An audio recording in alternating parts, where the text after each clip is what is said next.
వైశాఖ మాసంలో కృష్ణపక్షంలో వచ్చే ఏకాదశిని వరూధిని అంటారు. వరూధిని అంటే సైన్యము అని అర్థం. అసుర వరూధిని అంటే రాక్షస సైన్యం. దేవవరూధిని అంటే దేవతల సైన్యం. పాండవ వరూధిని అంటే పాండవ సైన్యం. వరూధిని అంటే సైన్యం అని అర్థం అన్నమాట. ఈ వ్రతం చేసిన వాళ్ళు గొప్ప సైన్యాన్ని బలాన్ని పొందుతారు. శత్రువుల మీద విజయం పొందుతారు. శత్రువులు ఎక్కువైపోయి రోజు వాళ్లతో వాదోపాదాలు, గందరగోళాలు, తగాదాలు ఎక్కువైపోయినప్పుడు, శత్రువులతో మనం తలపడలేనప్పుడు ఈ వ్రతాన్ని చేస్తే శత్రువులు నిశ్శేషంగా తొలగిపోతారు.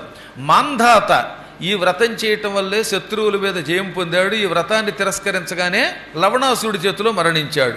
దుందుమారుడు ఈ వ్రతం చేయటం వల్లే స్వర్గానికి కూడా అధికారి అయ్యాడు.